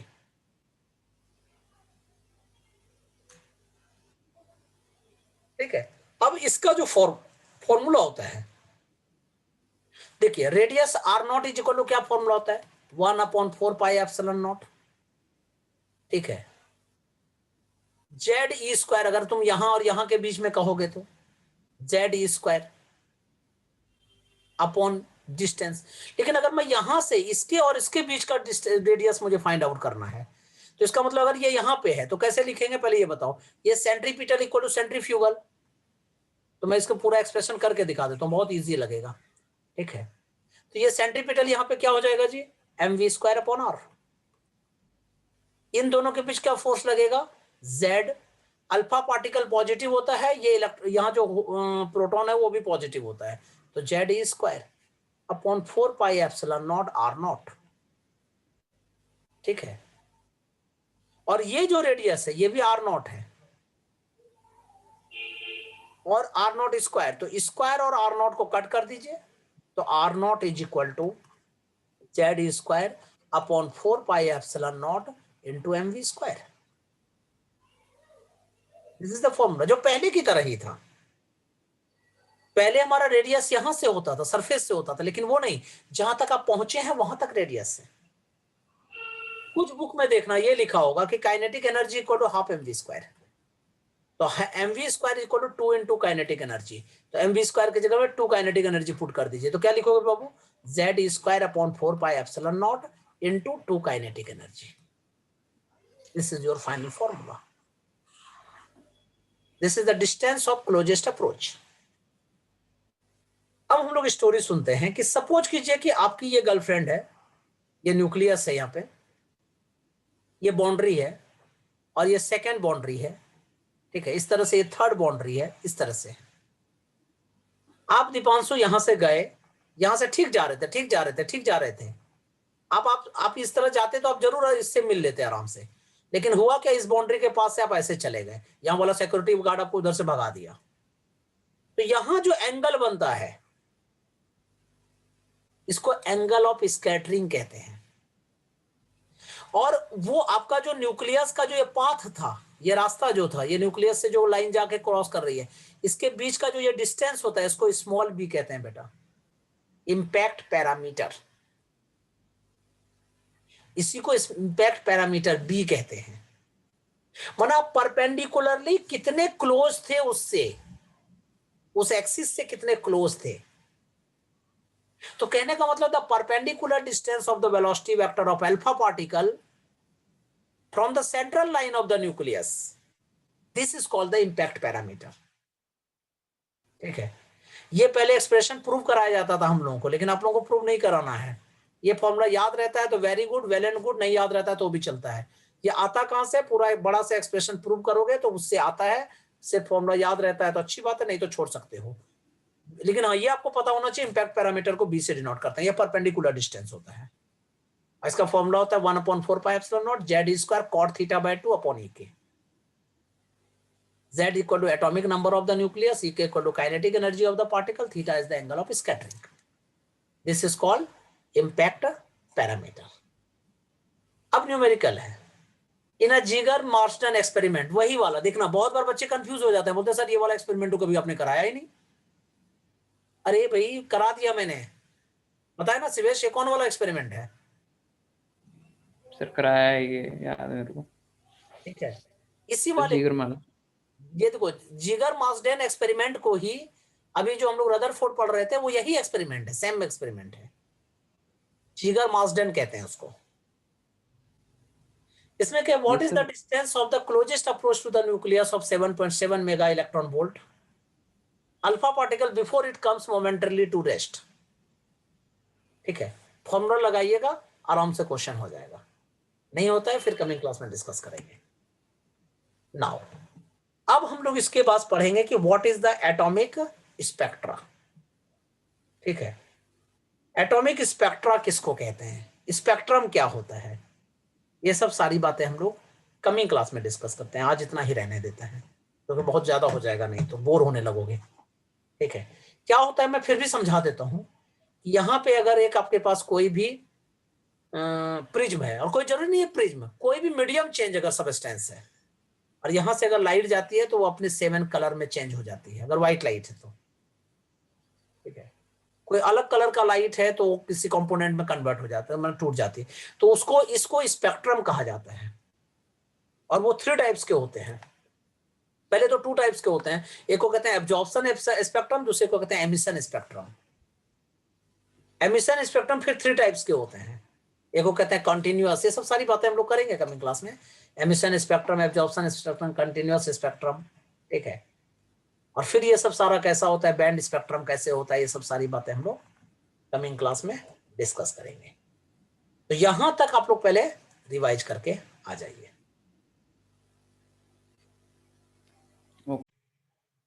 अब हम लोग जो डिस्कस करते हैं, एटॉमिक स्पेक्ट्रा पहले समझना होता क्या है।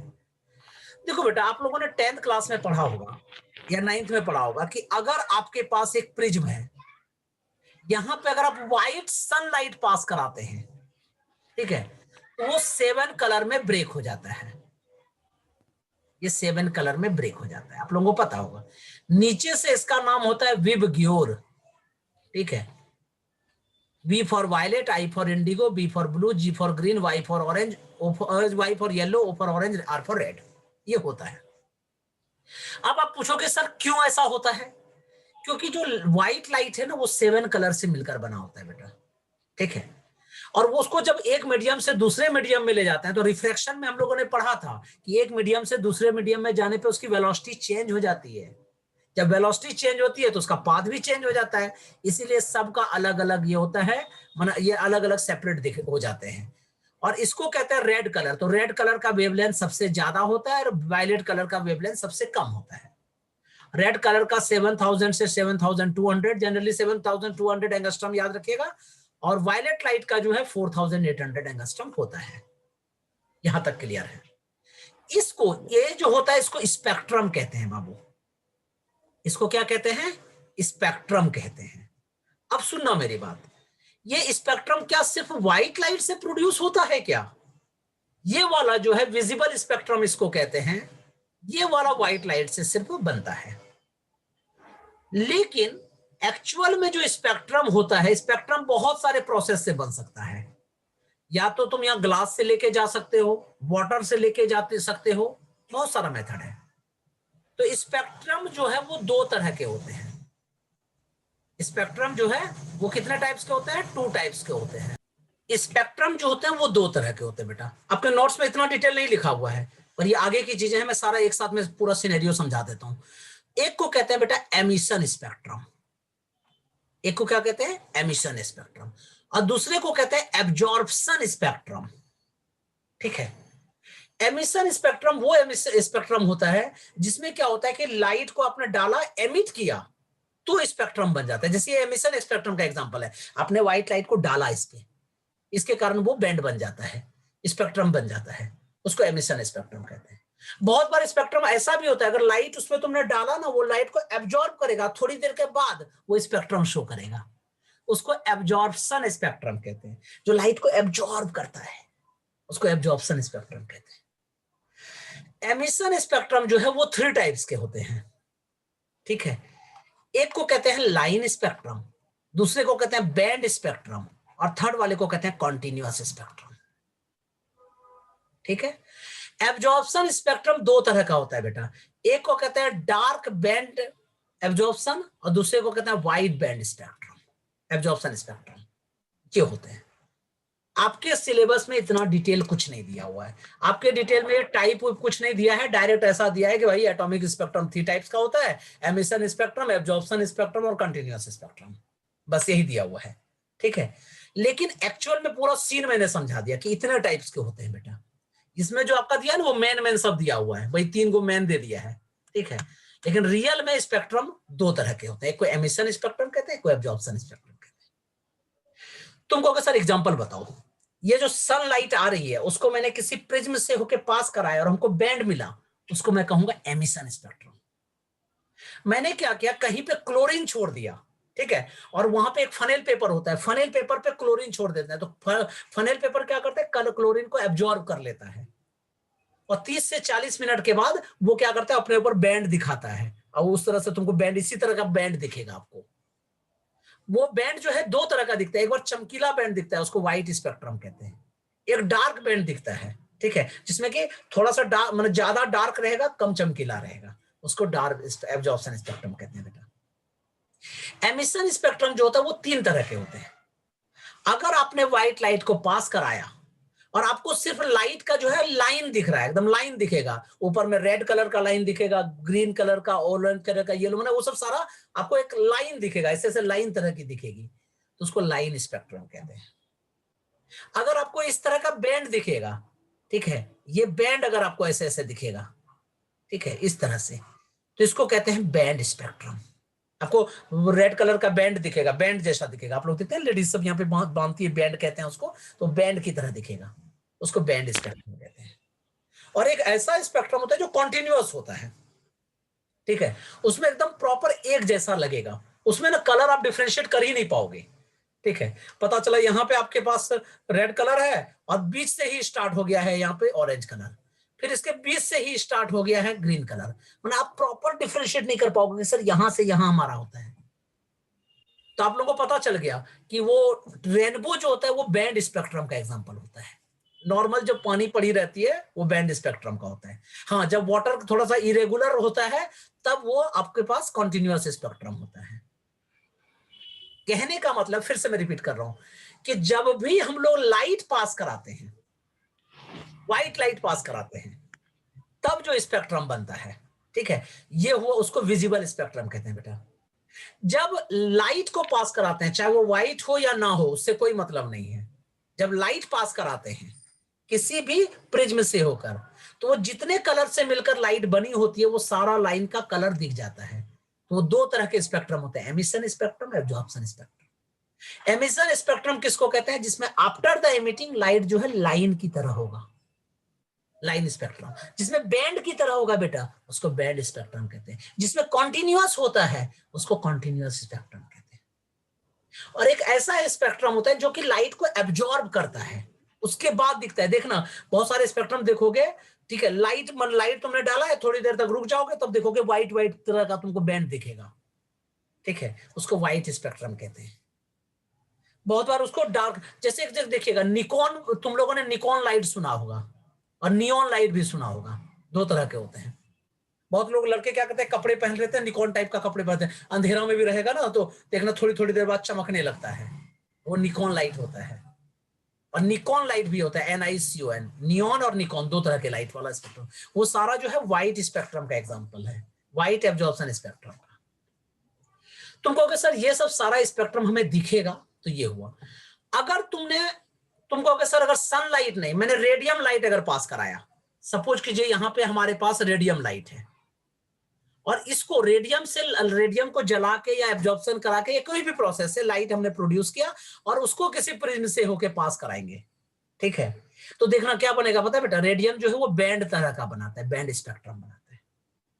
उसी तरह सोडियम मेटल आपने सुना होगा, सोडियम को जब एयर में रख दे तो वो जलने लगता है, अपने आप जलने लगता है, पता होगा, इसलिए उसको किरोसिन में लगते हैं। केमिस्ट्री वाला टीचर पढ़ाता होगा आपको, किरोसिन को इसलिए, सोडियम को किरोसिन में इसलिए रखते हैं क्योंकि उसका बॉइलिंग पॉइंट जो है वो नॉर्मल टेम्परेचर पे भी, sorry melting point normal temperature पे ही होता है, वो मेल्ट कर जाता है, बर्न कर जाता है, वो बर्निंग पॉइंट होता है। तो सोडियम को जब आप सोडियम से जला के लाइट जब पास कराएंगे, उसको किसी प्रिज्म से होके पास कराएंगे ना बेटा, तो वो भी बैंड बनाता है। और वो कैसा बनाता है? बैंड स्पेक्ट्रम बनाता है।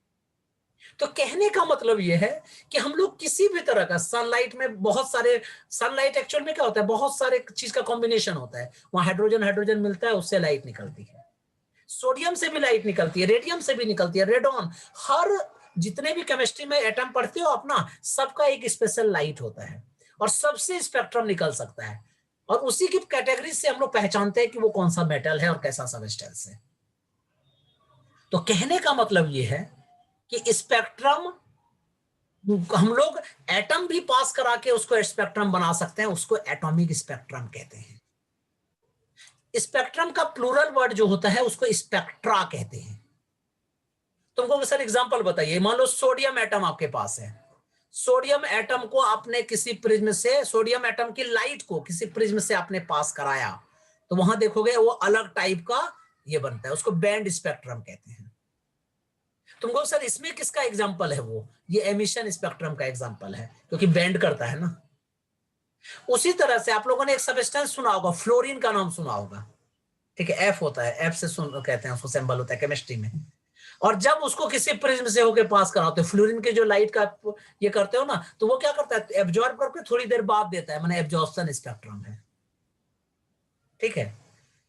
अब इसी तरह नॉर्मल सनलाइट से जब हम लोग स्पेक्ट्रम मिलता है तो उसको कॉन्टिन्यूअस स्पेक्ट्रम कहते हैं, क्योंकि वो हाइड्रोजन से मिलकर बना होता है, ठीक है। तो इस तरह से there are 3 types of spectra which is called atomic spectra. First one is called emission spectra, second one is called absorption spectra, third one is called continuous spectra. पहले तीनों बातें समझ लीजिए बेटा। जब एक इलेक्ट्रॉन को एक एटम से दूसरे एटम में या एक ऑर्बिट से दूसरे ऑर्बिट में शिफ्ट करते हो ना, तो भी हमें स्पेक्ट्रम दिखता है, उसी को एटॉमिक स्पेक्ट्रम कहते हैं। जब व्हाइट लाइट को किसी मीडियम से पास कराते हो तो भी हमें स्पेक्ट्रम दिखता है, उसको नॉर्मल स्पेक्ट्रम कहते हैं। और जब हम लोग किसी भी सबस्टेंस का स्पेक्ट्रम को पढ़ के उसका आदत बता देते हैं, उसका बिहेवियर बता देते हैं, that is called spectroscopy. Chemistry वाले टीचर क्या करते हैं, वो ना स्पेक्ट्रम देखते हैं कि भाई हाइड्रोजन का स्पेक्ट्रम कैसा है, हाँ ऐसा ये हाइड्रोजन स्पेक्ट्रम है। उसी तरह मान लो किसी अलग टाइप का स्पेक्ट्रम है तो बता देते हैं कि ये क्लोरीन का स्पेक्ट्रम है, ठीक है। तो इसी तरह से हर सबस्टेंस का अलग अलग स्पेक्ट्रम होता है, अलग अलग नेचर होता है, और जब उसको किसी भी मीडियम से पास कराएंगे तो अलग अलग बैंड में या कॉन्टिन्यूअस या लाइन, वो किसी किसी फॉर्म में कन्वर्ट हो जाता है।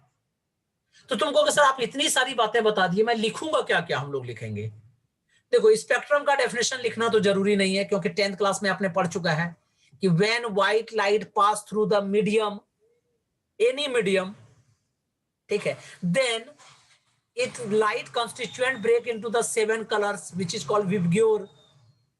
This spectrum obtained is called visible spectrum. ये आप लोगों ने लिख लिया है। 12 में क्या लिखेंगे वो बताता हूं।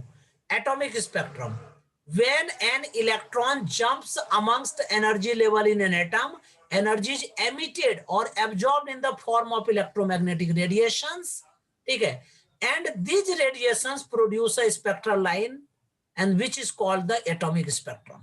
इतना लिख लीजिएगा घर में। जब एक इलेक्ट्रॉन एक ऑर्बिट से दूसरे ऑर्बिट में जंप करके चली जाती है, या तो एमिट कर जाती है या एब्जॉर्ब हो जाती है, तो इलेक्ट्रोमैग्नेटिक रेडिएशन निकलती है, लाइट टाइप का निकलती है। और जब उसको हम लोग कहीं पे स्टडी करते हैं, उसके स्पेक्ट्रल लाइंस को स्टडी करते हैं, तो उसी को एटॉमिक स्पेक्ट्रा कहते हैं। How many types of spectra? There are 3 types of atomic spectra: emission spectra, absorption spectra and continuous spectra. इतना ही लिखना है। तुम कहोगे sir absorption spectra, continuous spectra कहां बनता है, मुझे ये बताइए। जब आपके पास हाई डेंसिटी हॉट मैटर होता है, कोई एक ऐसा डेंसिटी सबस्टेंस है जिसका डेंसिटी बहुत ज्यादा है और वो काफी हॉट है, उसको जब प्रिज्म से पास कराते हो तो बेटा कंटिन्यूअस स्पेक्ट्रा बनता है। अगर आपके पास हॉट गैस है और उसको आप अगर प्रिज्म से पास कराते हो तो उसको एमिशन स्पेक्ट्रा कहते हैं। कोई कोल्ड गैस है, उसको जब आप प्रिज्म से पास कराते हो तो एब्जॉर्प्शन स्पेक्ट्रा। इतना अच्छा तो मैं बताता हूं किसी बुक में लिखा हुआ नहीं है जितना यहाँ। मैंने अपनी बुक में भी इतना डिटेल, इतना अच्छा नहीं लिखा है मैंने, उसमें भी बहुत चीजें लिखी पर इतना अच्छा नहीं लिखा है मैंने। कहने का मतलब क्या है कि एटॉमिक स्पेक्ट्रा 3 टाइप्स के होते हैं। ये मेरा नोट्स इसलिए एकदम अच्छा से पढ़ना बेटा घर में। First one is called the continuous spectra, emission spectra, absorption spectra. कोई पूछेगा आपको कंटिन्यूअस स्पेक्ट्रा कब बनता है, तुम कहोगे high density hot matter. Emission spectra कब बनता है, जब हॉट गैस रहता है। एब्जॉर्प्शन स्पेक्ट्रा कब रहता है, जब कोल्ड गैस रहता है। अब आप लोग डाउट पूछिए, तब हम लोग आगे बढ़ेंगे। पूछिए, यहां तक क्या दिक्कत है? बोलो दिपांशु, खुशी, श्रद्धा, शिवेश, बोलो। Sir atomic spectra normal occurrence में बन सकता है, मतलब जैसे कि नॉर्मल लाइट जा रही है किसी मैटर से? नहीं, अब नॉर्मल लाइट से नहीं कर सकते। एटॉमिक स्पेक्ट्रा तब होता है जब इलेक्ट्रॉन जंप करता है एक ऑर्बिट से दूसरे ऑर्बिट में। क्लियर है? Okay sir. हाँ, और बोलिए। खुशी, कोई डाउट है बाबू, पूछो। श्रद्धा,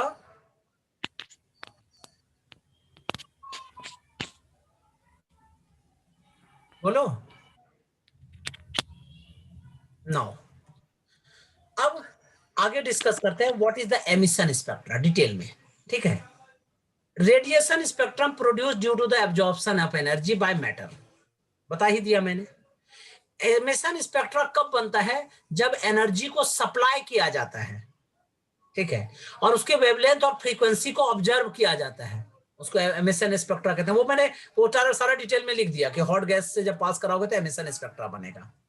ठीक है, इसके बाद ये एब्जॉर्प्शन स्पेक्ट्रा कब बनेगा, जब कोल्ड गैस आपके पास है। तो ये वाली लैंग्वेज लिखिएगा, when cold gas passes through the prism, then absorption spectra will obtained। देखो एक्चुअल में यहां पे देखिए कंटिन्यूअस स्पेक्ट्रा इस तरह का होगा, कंटिन्यूअस है ये। एमिशन स्पेक्ट्रा देखते हो ये ब्लैक कलर का दिख रहा है, ठीक है। एब्जॉर्प्शन स्पेक्ट्रा ये है, देखते हो इसमें ना लाइन लाइन तो आपको दिख रहा होगा, ठीक है। This is called the continuous spectrum and the absorption spectrum. Finish. अब हम लोग जानेंगे स्पेक्ट्रल सीरीज किसको कहते हैं। ये एटॉमिक स्ट्रक्चर क्लास 11th में जो आप लोगों ने पढ़ा था, सेम वही चीज है यहाँ भी। स्पेक्ट्रल सीरीज क्या होता है, अभी हम लोग उसके बारे में पढ़ेंगे कि जब भी आप हाइड्रोजन को, मान लो हाइड्रोजन को गैस बना के लाइट में कन्वर्ट करके उसको जब किसी प्रिज्म से पास कराते हो ना, तो बेटा 7 कलर नहीं मिलता, 5 सीरीज मिलती है। ध्यान दीजिएगा, जब व्हाइट का लाइट को हम लोग पास कराते हैं किसी प्रिज्म से तो हमें 7 कलर मिलता है, ठीक है, जिसको विबग्योर कहते हैं। लेकिन जब आप हाइड्रोजन गैस को एक जगह से दूसरी जगह पास कराते हैं, हाइड्रोजन गैस को किसी प्रिज्म से पास कराते हैं, हाइड्रोजन गैस को वेपर में कन्वर्ट करके जब प्रिज्म से पास कराते हैं तो 5 सीरीज में कन्वर्ट हो जाता है। और ये 5 सीरीज है ना, उसके बारे में बताऊंगा। इसमें एक सीरीज है जिसका वो आदमी ना बहुत झूठा है यार, और झूठा को इंग्लिश में लाईमैन कहते हैं, ठीक है। तो लाई एल मतलब जनरली LIE होता है, लेकिन पीजे टाइप का याद रख सकते हो, लाईमैन। एक आदमी है जो दूध बहुत पीता है और पास्चुरिज करता है, तो उसको कहते हैं पाश्चन। एक आदमी है जो सब ब्रैकेट में रहता है, हमेशा अपने ब्रैकेट में रहता है, वो आगे पीछे कहीं नहीं जाता है, उसको कहते हैं ब्रैकेट, ठीक है। Lyman, पाश्चन, bracket. एक और होता है जिसको कहते हैं फुंड, और एक होता है जो बल्मा का यार होता है, उसको बल्मर कहते हैं, बालमर, ठीक है। बल्मा को कहते हैं मर जा भाई, तुम्हारे यार है, दैट इज द बल्मर। तो ये बालमर भी कहते हैं। There are 5 types of series, Lyman series, Balmer series, Paschen series, Brackett and फुंड।